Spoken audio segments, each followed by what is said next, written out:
არქიმანდრიტი ლაზარე აბაშიძე, ლაუდიკის ეკლესიის ანგელოს, ეპიგრაფი. და ანგელოსა ლაუდიკიისა, ეკლესიისასა, მიიწვირე ვითარმედ გიცნი საქმენი შენი, რამე თუ არცა გრილი ხარ, არცა თბილი. ჯერ იყო რაითამცა ანუ გრილი იყო, ანუ თბილი. არამედ ესრეთ ნელთბილი ხარ და არცა გრილი, არცა თბილი. მეგულების აღმოგდება ის შენი პირისაგან ჩემისა. რამე თუ იტყვი, დიდარ ვარ და გამდიდდი და რა ემეხმარების და რა უწყი რამე თუ შენ ხარ უბადრუგ და საწყალობელ და გლახაკ და მა და შიშველ. მე რომელიცა მიყვარდენ ვამხილებ და ვასწავებ. იშორებოდე უკვე და შეინანე, ახა ესე რა ვდგა კარსა ზედა და რეგ. გამოცხადება მესამე თავი, მე-14-მე-20 მუხლები. ჩვენი ესოდენ პროგრესიული ბრჭყალებში და ამავე დროს აუბედითი მე-20 საუკუნის ბოლოს საშინელი ომების, რევოლუციების, მშენებლობის, მსხურევის, გარდაქმნების ბრჭყალებში, სარწმუნოების, ათასნაირი დევნისა და შევიწროების, ათეიზმისა და მატერიალიზმის პირქუში ზამთრის შემდეგ მოულოდნელად თითქოს ყინულის დნობის პერიოდი დადგა. ადამიანთა სულებში ღმერთის რწმენამ გაიღვიძა. მართლმადიდებელ ეკლესიას უკიდურესად დადგმულს, ყოველი მხრიდან შევიწროებულს, მცირე რიცხოვანსა და გამოფეტულს, ამას სოფლის მხრიდან ცოტაოდენი ზრუნვა, კეთილგანწყობა და თანაგზობა მოეფინა. აშკარაა, მატერიალისტურმა იდეებმა კრახი განიცადეს და ადამიანებს რაიმე ამაღლებულის, მისტიურის სასწაულებრივისადმი ინტერესის ტალღამ გადაუარა. მრავალმა დაიწყო რაღაც ბრჭყალებში სულიერი, ნივთიერებზე ამაღლებული ბრჭყალებში ძალების ძებნა, რომლებსაც ძალუც შთააგონონ, სტიმული მისცენ მათი ცხოვრებას, რაიმე აზრი მაინც მიანიჭონ თითქმის სრულიად გადაგვარებულ, დაცარიელებულ, გატლანქებულ არსებობას. ასია თუ ისე, მართლმადიდებლურ ტაძრებში ხალხი მოვიდა. მრევლი გაიზარდა, ეკლესია მონასტრები ნანგრევებიდან აღდგა და ახლად მოქცეული ქრისტიანობის მთელი არმიაც შეიქმნა. მაგრამ მოყვება კი ამ გაზაფხულს მშვენიერი ზაფხული? ვაი თუ ეს მარტოოდენ მაცთური დათბობაა, წინ კი კიდევ უფრო სასტიკი ზამთარი გველის. ბევრი რამ დადნა, ბევრიც გაცოცხლდა, თუმცა გაცოცხლდა არა მარტო კარგი და კეთილი. ეკლესიას ახალი ხალხი მოაწყდა, მათთან მოიტანეს კაცობრივი უძლურებები, სნეულებები, ცოდვები, ამპარტავნება, ეგოიზმი, ურჩობა. კვლავ წამოსწიეს თავი თითქოს უკვე მივიწყებულმა მწვალებლობებმა, ცრუ მოძღვრებებმა, ცრუ რწმენებმა. ისინი ბნარე წყლებივით გარშემო მოადგნენ ეკლესიას. უცებ აღმოჩნდა, რომ ჩვენი მართლმადიდებლობა უკიდურესი საფრთხის წინაშე დადგა, უფრო მეტად ვიდრე ოდესმე. რამდენიმე მტყუარ აზრს არ გაიგონებთ, რა მწვალებლობებსა და ცრუ მოძღვრებებს არ იცნობთ დღეს ჩვენი ენაწყლიანი ძმების საუბრებში და რაც ყველაზე სავალალოა, მრავალი სამღვდელო პირის განცხადებებში. როცა ათეისტური ხელისუფლება სარწმუნოებას დევნიდა, მაშინ ბევრ ადამიანს, თუმცა კი ეშინოდა ეკლესიაში შესვლისა და საერთოდ არც იცნობდა ქრისტიანულ მოძღვრებას, მაგრამ შორიდან მაინც პატივს სცემდა ეკლესიას, აინტერესებდა მისი შინაგანი ცხოვრება. ახლა ისინი მიუახლოვდნენ მართლმადიდებლობას. უკეთ გაეცნენ მის მოძღვრებას, კანონებს, ცხოვრების წესს და იგი ყველას როდი მოეწონა. მათთვის მართლმადიდებლობა მეტისმეტად განდგომილია სოფლისაგან, მეტისმეტად მკვეთრად უპირისპირდება ცხოვრების თანამედროვე სტილს, ძალიან ბევრის უარყოფას მოითხოვს და ბევრის გადაყვარებას. ახლად მოქცეულნი ხშირად უამრავ რამეს პოულობენ ისეც, რაც მათთვის სრულიად უცხოა და რადგან არ სურთ საკუთარ თავთან ბრძოლა, ისევ ქრისტიანობას ადანაშაულებენ. სამწუხაროდ, უკიდურესად ცოტანი არიან მასწავლებლები, სულიერი მწყემსები, ადამიანთა გულებამდე მართლმადიდებლობის მთელი სილამაზის, მთელი მისი სურნელის მიტანა რომ შეეძლოთ. ეშმაკს კი არ ძინავს. მას დიახაც ხელს აძლევს ეს ამღრეული წყალი, გზასაც დენილი, დაბნეული სულები, რაღაც ცოტათი ოღონდ, სულ ცოტათი ამაღლებულს ბრჭყალებში და ამავე დროს მიწასთან მიახლოებულს რომ ეძიებენ. და რა კი ამ ნაყიერ ნიაგდას წააწყდა, დაიწყო თავისი კაცის მსოფლიო ბრძანებლის მოსვლის მომზადება. ეშმაკს ახარებს ახალი, უნივერსალური, მოდერნისტული, გამიწიერებული რელიგიის თესვა, რომელიც ადამიანებსგან ბევრს არ მოითხოვს, საკმაოდ ბევრს კი მისცემს, ყველას შეკრებს, გააერთიანებს და თავის გალავანს იქით არავის დატოვებს. ეს ის რელიგია, რომელიც იქმნებოდა, გაიხსნა ბრჭყალები. ხურიათა თანა ვითარცა ხურიაობა, უჯრედთა თანა ვითარცა უჯრედოება, ქრისტიანთა თანა ვითარცა ქრისტიანობა. 1 კორინთელთა 9:21 მუხლი. ჩვენს დროს უცნაური განსაკუთრებული განურჩევლობა ახასიათებს რელიგიური ცნებების, მოძღვრებების, კანონების მიმართ. იგი ყველაფერს ერთნაირად თქავს. დღეს მრავალი, ვინც რელიგიის სამყაროში ხვდება, უკვე თავისი სულიერი ბრჭყალებში ძიებების დასაწყისშივე მიზნად ჭეშმარიტი ღმერთის ძიებას კი არ ისახავს, არამედ პილატე პონტიელის მსგავსად ცინიკურად არიდებს თავს სერიოზულ კითხვას. რა არის ჭეშმარიტება? ლამისაა იკითხონ, მოიცა ერთი რომელი ჭეშმარიტებაო და თანახმანი არიან ნებისმიერი ცოტა თუ ბევრად ხელსაყრელ თეორიაზე, ყოველგვარ ბრჭყალებში სულიერ სუროგადზე, ოღონდაც ის ამართლებდეს და მრავალფეროვანს ხდიდეს მათ ყოფით კომფორტს, რაღაც ამაღლებულს, იდუმალის ელფერს აძლევდეს მას, ცოტათი მაინც ჩრდილავდეს მოახლოებული სიკვდილის მწუხარე სილუეტს. დღეს რელიგიური ძიება უფრო ხშირად ზეცათა სასუფეველის კი არა, სადღაც ცისქვეშეთში მდებარე სამეფოს ძიებას ნიშნავს.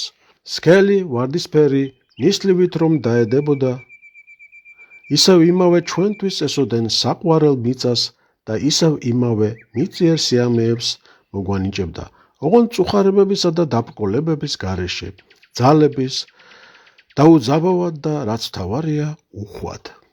საოცარია თანამედროვე ადამიანის ასეთი უპრინციპო განურჩევლობა სარწმუნოებრივ საკითხებში და სწორედ ეს განურჩევლობა განსაკუთრებით ხელსაყრელი და აუცილებელი მისთვის, ვინც გზას უმზადებს ცრუ ქრისტეს, ცრუ მესიას.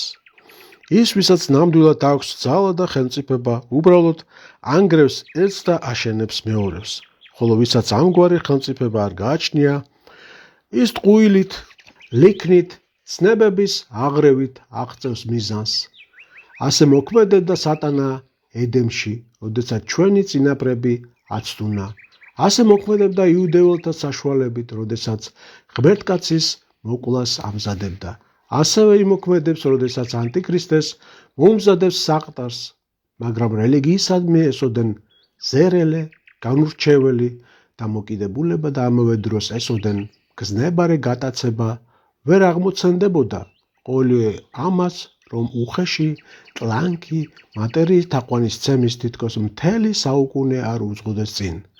და განა ვიღაცას მტკიცე ხელი სწორედ ამ მიზნით არ მიუძღოდა, ასე დაჟინებით მსოფლიოს ყველა ხალხებს ამ თავის მჭამელი ხფოს ბრჭყალებში თაყვანისცემისაკენ. განან ის არ აიძულებდა მათ გულუბრყვილოდ სულითა და გულით მისცემოდნენ მარტოოდენ მატერიალურ სიკეთეთა ბრჭყალებში ძიებას. თუმცა უკვე მე-19 საუკუნეში სარწმუნოებრივ საკითხებში საოცარი ქაოსი სუფევდა, მათ შორის ვინც თავის თავს ქრისტიანთა და მართლმადიდებელს უწოდებდა.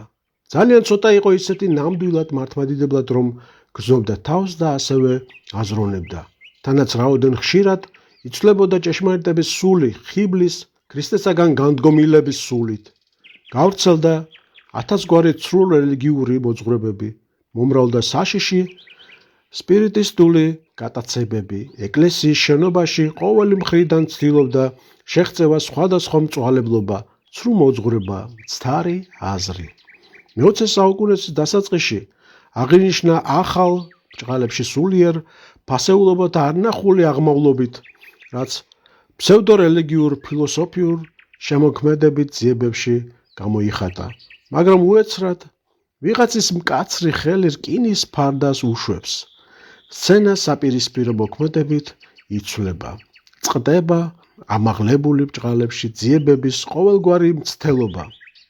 ყველა თავს ხრის და გულმოდგინედ იწყებს თიხის ზელას, აგურების ძერწვასა და მიწიერი ბედნიერების და კეთილდღეობის ქალაქების შენებას. რელიგია ცხადდება ოპიუმად ხალხისთვის. მატერიალისტური ცხოვრება კი კოშმარული სიზმრისაგან გამოგვიძება და ნამდვილ ცხოვრებად, მაგრამ ბოლოს და ბოლოს ეს მეცნიერებისა და ტექნიკის რელიგიაც იწურება. ფარდა კვლავ იწევა და სცენაზე ახალი ცვლილებები ხდება. ისევ ბრჭყალებში ამაღლებული, ახალი ბრჭყალებში სულიერი იდეალების ძიება. ოღონდ ეს ძიება ამჯერად ბევრად უფრო ქაოსური და უპრინციპოა, ვიდრე საუკუნის დასაწყისში. თუმცა ვითომ დეკორაციების ცვლა ასეთი შემთხვევით და არა თანმიმდევრულია. ეს მართლა კაცის სულის მიერ ჭეშმარიტების ძიებაა? თუ ეს სინამდვილეში ჭეშმარიტების დავიწყება, მისგან გადმოვდა უღრან ტყეში გაქცევაა, კაცობრიობის ამ თითქმის შემოქმედებით ძიებაში ვიღაცისგან დაპროგრამებული მიმართულება ხომ არ ჩანს. ადამიანის გონების გამოაგნებლად ეფექტური წინსვლა სამყაროს სტიქიათა დამორჩილებაში, დედამიწის საიდუმლოების აღმოჩენა, ნივთიერების კანონებზე ბრძანებლობა, ესეც ხომ რელიგია? რელიგია თავისი ბრჭყალებში ყოვლისშემძლე ღმერთით, მისი ხელმწიფების ქვეშ მყოფი სოფლით, ძალებითა და სულებით, მასვე რომ ემორჩილებიან. ესაა ერთო პრაქტიკული, ყოველი ადამიანისთვის გასაგები, დაახლოებელი მისთვის ძალიან მშობლიური რელიგია. ეს არა რაღაც უხილავი სულის, არამედ სრულიად ხელშესახები და მომთხოვნი ხორცის რელიგია, რომელიც კაცს სამოთხეს აღუთქვამს. ოდესღაც, სადღაც კი არა იქივე დღესვე, ეს სამოთხე ბრჭყალებში უკვე კარზე გვიკაკუნებს.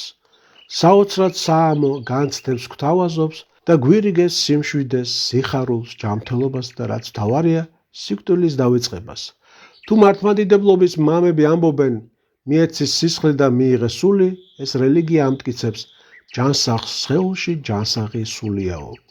თვითონ ადამიანს შემოქმედს, მეცნიერსა და მშენებელს ეს რელიგია განზოგადოებულად ღმერთად წარმოადგენს და მას ფეხქვეშ უგებს მთელ ქვეყანას, როგორც ნივთიერების უსაზღვრო ოკეანეს, რომელიც მალე ამ ადამიანი ღმერთის სრულ მონობაში აღმოჩნდება. აც და დღევანდელი სამყარო ავიღოთ სავსე ათასგვარი ურთულესი გარეგნულად საოცრად მიმზიდველი საგნებით, ტექნიკური სასწაულებით ბრჭყალებში. განა ის ტაძარი არ არის, რომელშიც ხმამაღლა ქება დიდება აღევლინება ადამიანს, ხელმარჯვე ოსტატს, გენიოს პრომოთეს, კადნიერად რომ სტაცებს, ცეცხლს ღმერთებს. მთელი ეს მოკაშკაშე, ფანტასტიკური ეფექტურობით სავსე რაღაც მექანიკური, რიტმული მუსიკით მოგუგუნე, ველური ემოციებით დახატული, დამუხტული, სუპერთანამედროვე ტექნიკით აღჭურვილი ქალაქები, საკონდენს რომ წაულეკავს, სადაც ყოველი მაღაზია ზღაპრული საოცარი სამყაროა. სასწაულების გამოფენა ადამიანის გენიალური გამოგონებლების პირადი, როგორც შეიძლება კაც არ მოეწონდეს, არ ათრობდეს, არ ატყუებდეს. ღმერთის შექმნილი სამყარო, ბუნება მთელი მისი მშვენიერებით, ღვთის სასწაული მთები და ზღვები, ტყეები და მინდორები და ვარსკვლავები, მზე და მთვარე, ცოცხალი ქმნილებები, ყოველივე ეს დღეს კაცის ხელით შექმნილი ნივთების სილამაზით, მომხიბლაობითა და პრაქტიკულობით დაიჩრდილა. აქ არაფერია განყენებული, რაღაც იდუმალი, შორეთისგან მიმართული, ყველაფერი ერთობ კონკრეტულია და საამურ. კომფორტულ ცხოვრებას ემსახურება და ეს არის ბრწყალებში 64 დედამიწაზე. დიახ, ეს რელიგია, თანაც ისეთი რელიგია, ბევრი თაყვანისმცემელი რომ გაუჩნდა, გახდა მთავარი განუყოფელი ნაწილი ამ დაცემული კაცობრიობისა. სულ მალე ადამის 64-დან განდევნის შემდეგ კაცობრიობა ორ ნაკადად გაიყო. სემმა, ადამის ღვთისმოშიშმა, შვილმა დასაბამი მისცა შთამომავლობას, რომელიც უფრო სულიერი ღირსებებით გამოირჩეოდა, სარწმუნოებით, ღმერთის მორჩილებით, სიმდაბლით, ლოცვისადმი მისწრაფებით. სემიტებზე ბიბლიაში არსად არის ნათქვამი. ყოფით საქმეებსა და პრაქტიკულ მეცნიერებებში დიდი მიღწევებით გამოირჩეოდნენ. პირიქით, ჩვენ ხედავთ, რომ ძმის მკვლელი კაენის შთამომავლობა, კაენის, რომელსაც თავისი ბოროტმოქმედების გამო ღმერთის საშინელი წყევლა დაატყდა თავს, გაიხსნა ბრჭყალები რამე თუ შვრებოდა ქვეყანასა და არა შესძინა ძალითვისი მოცემად შენდა, იწროებით და წოლით იყო ქვეყანასა ზედა დაბადების მეოთხე თავი, მე-12 მუხლი. ამ ქვეყნიური ყოფის მოწყობაში დიდ წარმატებებს აღწევს უკვე კაენის შვილი ენოქი, აშენებს ქალაქს ბრჭყალებში, ანუ როგორც ჩანს, გამაგრებულ დაბას ან ციხეს მისი შთამომავალი იობალი იგონებს მუსიკალურ ინსტრუმენტებს და ხდება გამოჩენილი საფსალმუნის ებნისა დაბადების მე-20 თავი. თობალ იყო კვერით ხურო, ჭედელი რვალისა და რკინისა დაბადების მე-22 მუხლი. წარღვნის შემდეგ ძველ აღთქმაში უკვე ნოეს უშჯულო შვილის ქამის შთამომავალი გამოირჩეოდნენ, როგორც ყოფით საქმეებში განსაკუთრებით წარმატებულნი.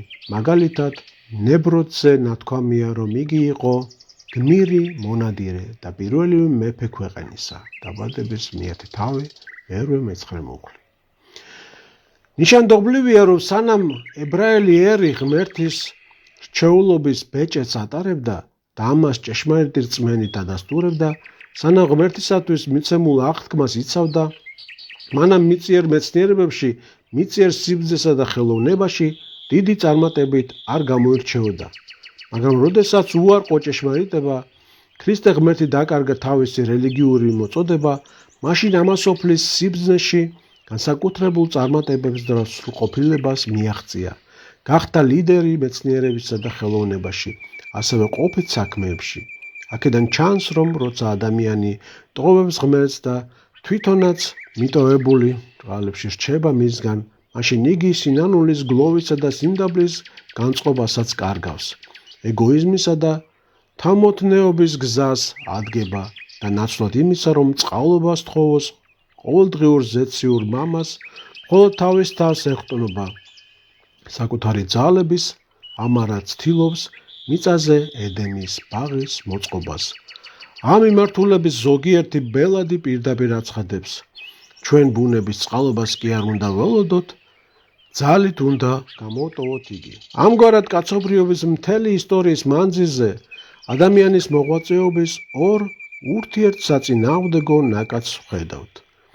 ერთს მიწიდან ზეცად აღმავალს, რომელიც აღიარებს და გლოვობს კაცობრივი ბუნების უძლურებას, ნაკლუანებას და სნეულებას, თვალს არ არიდებს ამ მძიმე, უსიამოვნო სურათს, ხედავს მთელ მის სიღრმეს და შველას მხოლოდ ღმერთისგან მოელის. ესმის, რომ ამასოფლის მგზავრია და დევნილი მიისწრაფის თავისი ჭეშმარიტი სამშობლოსკენ, ეძიებს სინანულის გზით ღმერთთან შერიგებას, აღორძინებასა და ცხონებას. მეორე მიმართულება ის არის, რომელმაც 64-დან გაძევება უდრეკი ქედმაღლობით მიიღო.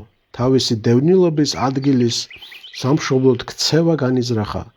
არჩია უმალ დაევიწყებინა ღმერთი, ვიდრე ამაყი ქედი მოიდრიკა მის წინაშე. თავისი შერყვნილი შესაძლებლობების განვითარების საკუთარი თავით, ტკბობის თავისი მოტყუებისა და სინდისის მაძინების გზას დაადგა. ილუზირებულ ბედნიერებას ძიება დაიწყო. და აი ეს ორი გზა ერთმანეთს ეჯახება. ისინი ხან ხელს უშლიან, ხან ნაწილობრივ ითრევენ ერთ ურთს, ხან დროებით ჩერდებიან და ძიძგალობენ, ხანაც კვლავ ყალღზე დგებიან და იყრებიან. დღეს ეს ორი მიმართულება განსაკუთრებით დაპირისპირებულია და თითოეულ ხელს უშლის თავთავისი მიზნების შესრულებაში. მათი შერწყმის ტენდენციაც არსებობს, მაგრამ ამგვარი შერწყმა წყლისა და ზეთისა არ იყოს შეუძლებელია. საღვთო წერილიდან და წმინდა მამების წინასწარმეტყველებიდან ჩანს, რომ ბოლო ჟამს სოფლის მოყვარეთა მიწიერი სამოთხის მონატრებულთა მამონას თაყვანის მცემალთა ნაკადი მიაღვარივით მოაწყდება, წალეკავს მთელ დედამიწავს. ეს მიმართულება თავის მეუფესას იპოვის, სოფლიო ბრძანებელს, ანტიქრისტეს, რომელიც მთელ თავის ხელმწიფებას, გავლენასა და მომხიბვლელობას ორ სვეტზე დაამყარებს. ერთი მხრივ მიწიერი კეთილდღეობა, ხორციელი სიკეთეები და მატერიალური სიუხვე, რომელსაც დახვეწილი მეცნიერება და ტექნიკა, მარჯვე პოლიტიკა და დიპლომატია ქმნის. მეორე მხრივ კი ჭყალებში მისტიკა, ბუნდოვანი და უნივერსალური რელიგია, რომელიც მართლაც იქნება ოპიუმი ხალხისათვის. იგი თავბრუს დაახვევს ადამიანებს საამო შეგრძნებებით მათ გულებში ამ დიდი ჯადოქრისადმი აღტაცებისა და მოწიწების გრძნობას დათესავს. გონებას კი ამოუხსნელ სასწაულთაგან მოგვრილი გაოცებით დაატყვევებს და სულს შიშის ბორკილებს დაადევს. ეს შიში კაცს იმ უკანონო, იმ უცნობი ძალის წინაშე ეუფლება, სტიქიებს რომ განაგებს და ზეციდან ცეცხლს გარდამოვლენს. ამიტომ მცდარია აზრი თითქოს ერთი მხრივ მე-20 საუკუნის საერთო გატაცება, რელიგიური ძიებებით მისი ჭყალებში მოშურნე მისწრაფება რაღაც ჭყალებში სულიერის, არა ამ ქვეყნიურის მეცნიერებისკენ და მეორე მხრივ თანამედროვე ადამიანის სკრუპულოზური ჩაღრმავება ნივთიერების ბუნებაში, მეცნიერებისა და ტექნიკის ყველა ჭყალებში სასწაული, მოკლედ ყველა ეს პროცესი შემთხვევითი და ურთიერთსაპირისპიროა. არასრულიად აშკარაა, რომ მათ კაცობრიობა ერთი მიზნისაკენ მიხავთ და კარგად ავსებენ ერთმანეთს. ეს მიზანია ახალი რელიგიის შექმნა, რომელიც თავის თავში გაერთიანებს ადამიანის მშვენიერი მოღვაწეობის ამ ორივე მზრუდე მიმართულებას, ცრუ რელიგიისა და ცრუ მეცნიერების მიღწევებს.